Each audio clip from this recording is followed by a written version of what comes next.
शैतान बहू। शैतानी ऐसी चीज है जो एक बार घुस जाए तो निकलती बड़ी मुश्किल से है।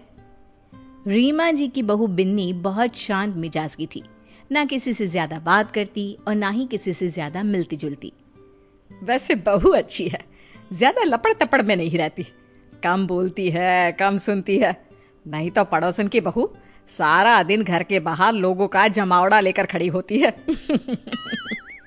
लेकिन रीमा को क्या पता था, जो शांत है वही असली तूफान का कारण बनने वाला है। माँ, मेरा शेविंग ब्लेड नहीं दिख रहा है, न जाने कहाँ चला गया। तभी ससुर की जोर से चिल्लाने की आवाज आती है। अरे भैया, अरे ये ब्लेड यहाँ किसने रखा? ये क्या, ब्लेड और वो भी ससुर जी की कुर्सी पर? लेकिन ये ब्लेड तो सन्नी के कमरे में होता है ना, वहां से कौन यहाँ रख देगा? अरे मुझे क्या पता, मैंने तो बस बहू को बोला था कि मेरी चेयर के पास चाय रख दे, मैं नहाकर आ ही रहा हूँ। अरे नहीं देख पाई होगी वो ब्लेड, वैसे भी आपने भी तो नहीं देखा ना, और बैठ गए ना उस पर, क्यों? हाँ ये तो है। लाइए पापा, अब ब्लेड मुझे दीजिए, मुझे शेविंग करनी है। बस अब क्या था, बहू बेचारी से बनकर घर में रहती, लेकिन कोई ना कोई खुराफात करती ही रहती। फिर एक दिन, आज तो मैं राजमा चावल बनाकर खिलाती हूँ बहू। वो क्या है ना, सन्नी को मेरे हाथ के राजमा पसंद है, तू खड़ी होकर देखना कैसे बनता है, ठीक है ना? लेकिन मुझे तो आता है राजमा बनाना मम्मी जी, मैं भला क्यों सीखूं? अरे चुप रह, सुना नहीं मैंने क्या कहा? सन्नी को मेरे हाथ के राजमा पसंद है इसलिए। ठीक है माँ जी, कल को आप मर जाती हैं तो कम से कम मैं उन्हें आपकी कमी तो नहीं होने दूंगी। चलिए आप ये राजमा बनाना मुझे सिखा ही दीजिए। ससुर सास बहू की बात सुन रहे थे, वो बहू की बात पर जोर से हंसते हैं।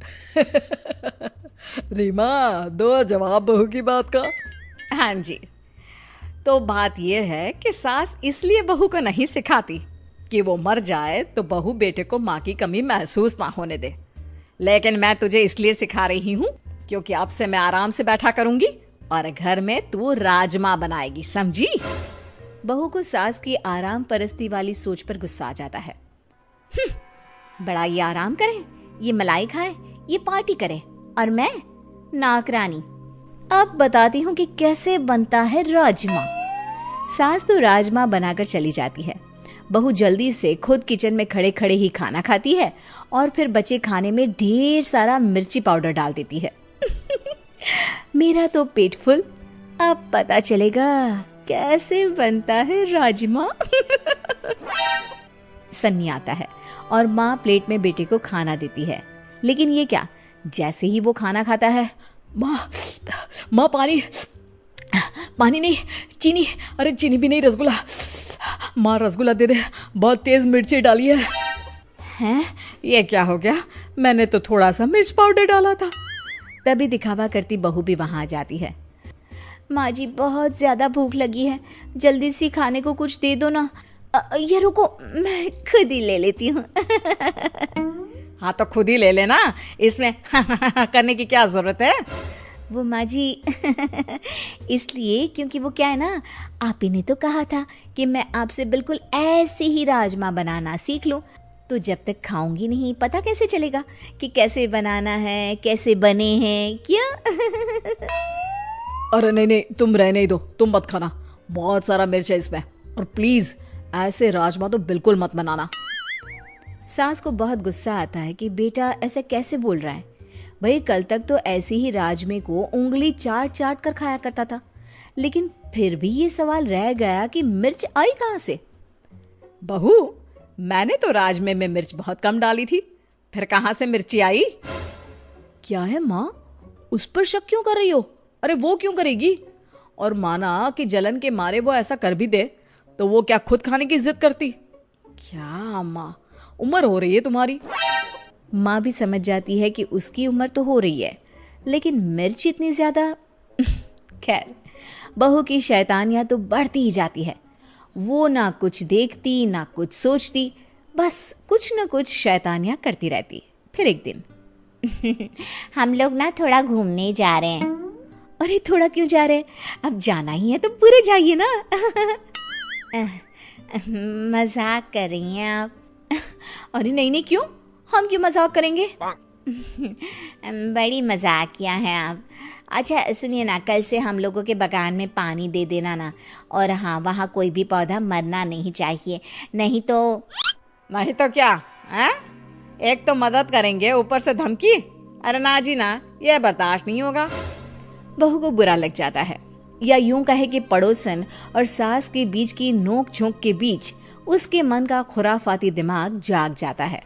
फिर अगले रोज पड़ोसन के घर जाकर बहू सारा बाग तहस नहस कर देती है। गेट के अंदर गाय छोड़ देती है और सारे गमले तोड़कर घर जाकर सो जाती है। हे भगवान, अपने घर का काम कम है, जो पड़ोसन नई ड्यूटी देकर गई है उनके पेड़ों को पानी डालने की। अब तो होगा बवाल पूरा वाला। सास पानी की बाल्टी लेकर जैसे ही पड़ोसी के घर जाती है, पर ये क्या, सारा का सारा बगीचा तो अब है सही वक्त पड़ोसन को फोन कर देती हूँ कि भाई सासू माँ लेकर तो गई थी बाल्टी में पानी, लेकिन लग रहा है आपका सारा बाग बर्बाद करके आई है। बहू पड़ोसी को फोन कर देती है। वो सारा दोष सास पर लगा देती है और फिर, आपने तो कल ही देखा था कैसे सासू माँ ने आपको कहा था। वैसे सासू माँ को ना ऐसा नहीं करना चाहिए था। हाय रे, रीमा ऐसी निकलेगी मैंने तो सोचा ही नहीं था। ये तो बहुत गलत बात है रीमा जी की। मेरा तो सारा बाग ही बर्बाद कर दिया। आती हूँ तब खबर लेती हूँ तेरी सास की। हाँ हाँ आंटी जी, और क्या, लेकिन ध्यान रहे मेरा नाम ना लेना। वो क्या है ना, मुझे तो उनके साथ ही रहना है। मैं तो बस आपकी शुभ चिंतक थी तो बता दिया। हाँ बेटा, उसकी ज़रूरत ही नहीं पड़ेगी। लेकिन ये क्या, 2 दिन बाद पड़ोसन जब रमा के घर में आती है तो पूरे गुस्से से लाल होती है। मजा आ गया, आज तो सासू माँ की ऐसी की तैसी होना तय है। लेकिन ये क्या, पड़ोसन तो सास को छोड़ बहू को खूब डांटती है। अरे क्या हो गया, आपका बाग खराब था तो मेरी बहू पर गुस्सा निकालने की जरूरत क्या है? वाह, बहू फोन करके सास को फंसाती है और सास बहू को बचाती है। बहू को अपनी गलती का एहसास तो हो रहा होता है, लेकिन पड़ोसी को बहू का खेल कैसे पता चला ये सोचकर वो हैरान होती है। मेरे घर में सीसीटीवी कैमरा लगा है, समझी? मुझे तेरा खेल तभी पता चल गया। बहू, तुझसे ये उम्मीद नहीं थी, मुझे माफ कर दे सासू माँ।